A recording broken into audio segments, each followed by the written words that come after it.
Hello my dear class 9 students, कैसे हैं आप लोग सभी? I hope you guys are doing good. So this is your English educator Nikita Singh and welcome to Planet spark.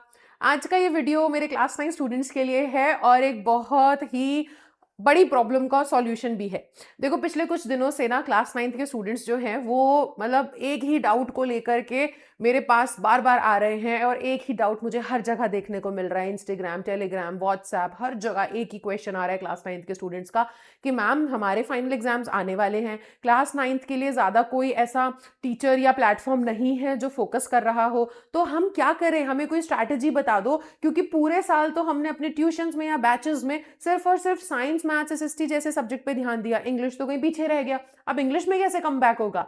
तो अब अगर तुम लोगों को इस चीज की प्रॉब्लम है कि इंग्लिश में क्या करना है या इंग्लिश का सिलेबस इतने कम टाइम में कैसे पूरा करूं, या अगर सिलेबस किसी का पूरा हो गया है तो फिर अब मुझे लास्ट इस एक महीने में क्या करना है, तो आज की वीडियो में मैं आपको ये बताने वाली हूं कि कैसे इंग्लिश में आप 80 आउट ऑफ 80 स्कोर कर सकते हो एक परफेक्ट स्ट्रैटेजी के साथ. ठीक है, चलो. तो अभी मैं यहाँ पे मान के चल रही हूँ कि अगर किसी बच्चे ने अपना सिलेबस कवर कर लिया है तो बहुत अच्छी बात है. ये तो इससे अच्छा तो कुछ हो ही नहीं सकता, तुम्हें प्रैक्टिस करनी है अब सिर्फ. लेकिन अगर किसी ने अपना सिलेबस नहीं कवर किया है तो मैं बताती हूँ कि स्ट्रैटेजी क्या होनी चाहिए. अब ये जो स्ट्रैटेजी है ये दोनों ही स्टूडेंट्स के लिए अच्छी रहेगी, मतलब सिलेबस कंप्लीशन वाले बच्चों के लिए भी और जिनका सिलेबस कंप्लीट है उनके लिए भी. राइट. तो बेटा सबसे पहले ना हमें समझना पड़ेगा कि हमारा सिलेबस किस तरीके से डिवाइडेड है. देखो, रीडिंग सेक्शन अलग से बताऊंगी. अभी हमारे पास राइटिंग है, हमारे पास ग्रामर है और हमारे पास लिटरेचर है. राइट. अगर मैं राइटिंग सेक्शन की बात करूं तो राइटिंग सेक्शन में फॉर्मेट्स पे आपको ध्यान देना है सबसे ज्यादा. राइट. आपको फॉर्मेट सबसे अच्छे से मालूम होने चाहिए. फॉर्मेट तो तुमको बिल्कुल भूलना ही नहीं है, क्योंकि फॉर्मेट एक ऐसी चीज है जिसका मुफ्त का नंबर मिल जाता है. आप समझ लो, डायरी एंट्री का अगर तुमने फॉर्मेट याद कर रखा है तो तुमको एक नंबर तो मिल ही गए. फिर बाकी तुम्हारे जो है वो तो कंटेंट एक्सप्रेशंस पे आएंगे मार्क्स, लेकिन एक मार्क्स तो तुम्हें मिल ही गए ना. एक मार्क्स क्या, एक मार्क तो तुम्हें मिल ही गया. राइट. तो ये अब उसके अलावा आपको ध्यान देना होगा ग्रामर में जो 5 टॉपिक्स हैं उन पे. बेटा अगर ग्रामर तुमने स्ट्रॉन्ग कर ली ना, अभी मैं सच बता रही हूँ 10th में तुम खुद को थैंक यू बोलने वाले हो, क्योंकि 10th में सेम टॉपिक्स हैं, सेम क्वेश्चंस आते हैं. तुम लोगों को ग्रामर में जो अपने कॉन्सेप्ट्स हैं उनको स्ट्रॉन्ग करके चलना है. तुम चैनल के ऊपर वीडियोस देख सकते हो, मैंने इन टॉपिक्स पे वीडियो भी बना रखी है, तो आप जाकर के वो वीडियो देख लो, सबसे बढ़िया रहेगा. राइट. तो वो वीडियोस से देखो, पढ़ो, सीखो, है ना. तो ये जो वीडियोस हैं ये आपके लिए इंपॉर्टेंट हो जाती हैं. और उसके अलावा कॉन्सेप्ट्स अगर तुम ग्रामर के अच्छे से कर बैठे हो तो अब तुम बोलोगे कि प्रैक्टिस कहां से करूं.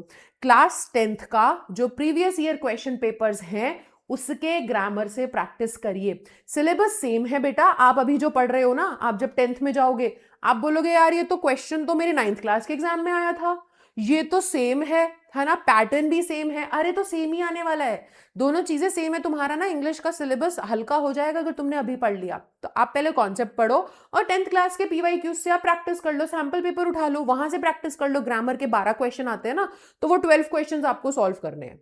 राइट. तो तुम अगर 2 पीवाईक्यू भी उठा लोगे बेटा तो तुम्हारे तो क्वेश्चन सॉल्व वहीं से हो जाएंगे, 24 क्वेश्चन ऐसे करके. तो आप पिछले 10 साल के क्वेश्चन पेपर सॉल्व कीजिए. आपको क्वेश्चन पेपर कहां से मिलेगा? सीबीएसई के साइट पे पीवाईक्यूज मिल जाएंगे, ऐसे सर्च कर लो गूगल पे, CBSE PYQs for class 10th. आपको इंग्लिश के पीवाईक्यूज वहां मिल जाएंगे, सीबीएसई की वेबसाइट पे रहते हैं. इस तरीके से आपको ग्रामर तैयार करना है. मैं बता रही हूँ, आप जब देखोगे ना अपना एग्जाम, मतलब 9th क्लास का जो फाइनल एग्जाम होगा, टीचर्स वहीं से क्वेश्चंस देंगी, सिलेबस भी सेम ही रहता है, इसलिए तुम्हें पहले से ही प्रिपरेशन वो उस लेवल की करवा देंगी. अब बारी आती है लिटरेचर की. लिटरेचर आपको समझना पड़ेगा. आपके पास एक तो 2 बुक्स हैं, एक आपके पास है बी हाइव, राइट, दूसरी है आपके पास मोमेंट्स.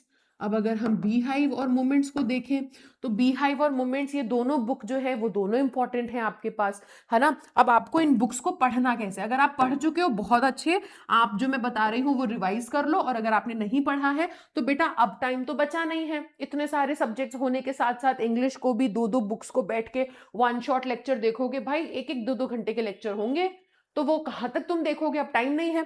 तो अब आपको क्विक समरी वीडियोस देखनी है जिनके अंदर थीम डिस्कस की गई हो, जिसके अंदर कैरेक्टर स्केच डिस्कस किया गया हो, ठीक है, और जिसके अंदर कुछ कीवर्ड्स रहे। अब ये अगर वीडियोस आपको देखनी है तो चैनल के ऊपर मैंने भी ये वीडियोस बना रखी हैं, आप उन वीडियोस को जा करके देख सकते हो। उसमें मैंने थीम, कैरेक्टर स्केच, अगर कोई पोएम है तो पोएटिक डिवाइसेस, और कहीं कहीं कुछ क्वेश्चंस भी डिस्कस करे हैं, तो वो आपके लिए बेनिफिशियल होगा। इस तरीके से आपको लिटरेचर तैयार करना होगा, क्योंकि हम ये मान के चल रहे हैं ना, 1 महीना सिर्फ इंग्लिश नहीं पढ़ने वाले, आप बाकी सब्जेक्ट्स भी तो पढ़ोगे, है कि नहीं? तो इस तरीके से आपको ये तैयारी करनी है। अब आप बोलोगे मैम सबसे इंपॉर्टेंट चीज रह गई, और वो है हमारा रीडिंग सेक्शन। रीडिंग सेक्शन के लिए मैं ऑलरेडी बेटा एक वीडियो बना चुकी हूं, आपको दोबारा बता रही हूं। आप रीडिंग सेक्शन के लिए क्या करेंगे, आप रीडिंग सेक्शन को सॉल्व करेंगे थ्रू पीवाईक्यूज। अब क्लास 9th के तो होते नहीं है, तो क्लास 10th के पीवाईक्यूज से करो सॉल्व, समझे? क्लास 10th के पीवाईक्यूज एंड क्लास 10th के सैंपल पेपर वहां से करो। अरे मैं पिछले इतने टाइम से पढ़ा रही हूं, मैं बता रही हूं कि पिछले साल भी तुम्हारे, अब जो क्लास 10th में आ गए ना दीदी भैया, वो पिछले साल जब क्लास 9th में थे, पता उन्होंने क्या बोला था?